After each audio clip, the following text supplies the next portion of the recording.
शिव पार्वती विवाह। जब सती के खुद को योगाग्नि में भस्म कर लेने का समाचार शिवजी के पास पहुंचा, तब शिवजी ने वीरभद्र को भेजा। उन्होंने वहां जाकर यज्ञ विध्वंस कर डाला और सब देवताओं को यथोचित फल दिया। सती ने मरते समय शिव से यह वर मांगा कि हर जन्म में आप ही मेरे पति हों। इसी कारण उन्होंने हिमाचल के घर जाकर पार्वती का जन्म लिया। जब से पार्वती हिमाचल के घर में जन्म, तब से उनके घर में सुख और संपत्तियां छा गई। पार्वती जी के आने से पर्वत शोभायमान हो गया। जब नारद जी ने ये सब समाचार सुने तो वे हिमाचल पहुंचे। वहां पहुंचकर वे हिमाचल से मिले और हंसकर बोले, तुम्हारी कन्या गुणों की खान है। यह स्वभाव से ही सुंदर, सुशील और शांत है। यह कन्या सुलक्षणों से संपन्न है। यह अपने पति को प्यारी होगी। अब इसमें जो दो चार अवगुण है वे भी सुन लो। गुणहीन, मानहीन, माता पिता विहीन, उदासीन, लापरवाह। इसका पति नंगा, योगी, जटाधारी और सांपों को गले में धारण करने वाला होगा। यह बात सुनकर पार्वती के माता पिता चिंतित हो गए। उन्होंने देवर्षि से इसका उपाय पूछा। तब नारद जी बोले, जो दोष मैंने बताए मेरे अनुमान से वे सभी शिव में हैं। अगर शिवजी के साथ विवाह हो जाए तो ये दोष गुण के समान ही हो जाएंगे। यदि तुम्हारी कन्या तप करे तो शिवजी ही इसकी किस्मत बदल सकते हैं। तब यह सुनकर पार्वती जी की मां विचलित हो गई। उन्होंने पार्वती के पिता से कहा, आप अनुकूल घर में ही अपनी पुत्री का विवाह कीजिएगा, क्योंकि पार्वती मुझे प्राणों से अधिक प्रिय है। पार्वती को देखकर मैना का गला भर आया। पार्वती ने अपनी मां से कहा, मां, मुझे एक ब्राह्मण ने सपने में कहा है कि जो नारद जी ने कहा है तो उसे सत्य समझकर जाकर तप कर। यह तप तेरे लिए दुखों का नाश करने वाला है। उसके बाद माता पिता को बड़ी खुशी से समझाकर पार्वती तप करने गई। पार्वती जी ने शिव को पति रूप में पाने के लिए तपस्या आरंभ की। लेकिन शिव को सांसारिक बंधनों में कदापि रुचि नहीं थी, इसलिए पार्वती जी ने अत्यंत कठोर तपस्या की ताकि शिव प्रसन्न होकर उनसे विवाह कर लें। जब सप्तर्षि सती की परीक्षा लेने गए, सप्तर्षि ने पार्वती से जाकर पूछा, तुम किसके लिए इतना कठिन तप कर रही हो?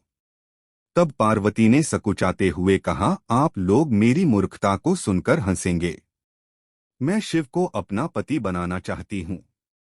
पार्वती की बात सुनकर सभी ऋषि हंसने लगे और बोले कि तुमने उस नारद का उपदेश सुनकर शिव को अपना पति माना है, जो सब कुछ चौपट कर देता है। उनकी बातों पर विश्वास करके तुम ऐसा पति चाहती हो जो स्वभाव से ही उदासीन, गुणहीन, निर्लज्ज, बुरे वेश वाला, बिना घर बार वाला, नंगा और शरीर पर नागों को धारण करने वाला है। ऐसे वर के मिलने से कहो तुम्हें क्या सुख मिलेगा। अब हमारा कहा मानो, हमने तुम्हारे लिए बहुत अच्छा वर चुना है। हमने तुम्हारे लिए जो वर चुना है वह लक्ष्मी का स्वामी और वैकुंठपुरी का रहने वाला है। तब पार्वती उनकी बात सुनकर बोली, कहा है कि मेरा हठ भी पर्वत के ही समान मजबूत है। मैं अपना यह जन्म शिव के लिए हार चुकी हूं। मेरी तो करोड़ जन्मों तक यही जिद रहेगी। पार्वती की यह बात सुनकर सभी ऋषि बोले, आप माया हैं और शिव भगवान हैं। आप दोनों समस्त जगत के माता पिता हैं। यह कहकर सप्तर्षि पार्वती को प्रणाम करके वहां से चले गए। पार्वती जी की दृढ़ निष्ठा ने जीत लिया शिवजी का मन। वर्षों तपस्या करने के बाद एक दिन पार्वती जी के पास एक ब्रह्मचारी आया। वह ब्रह्मचारी तपस्विनी पार्वती का अघ्र्य स्वीकार करने से पूर्व बोल उठा, तुम्हारे जैसी सुकुमारी क्या तपस्या के योग्य है। मैंने दीर्घकाल तक तप किया है। चाहो तो मेरा आधा या पूरा तप ले लो, किंतु तुम इतनी कठिन तपस्या मत करो। तुम चाहो तो त्रिभुवन के स्वामी भगवान विष्णु भी डॉट। किंतु पार्वती ने ऐसा उपेक्षा का भाव दिखाया कि ब्रह्मचारी 2 क्षण को रुक गया। फिर बोला, योग्य वर में 3 गुण देखे जाते हैं, सौंदर्य, कुलीनता और संपत्ति। इन तीनों में से शिव के पास एक भी नहीं है। नीलकंठ, त्रिलोचन, जटाधारी, विभूति पोते, सांप लपेटे शिव में तुम्हें कहीं सौंदर्य दिखता है? उनकी संपत्ति का तो कहना ही क्या, नग्न रहते हैं। बहुत हुआ तो चमड़ा लपेट लिया। कोई नहीं जानता कि उनकी उत्पत्ति कैसे हुई।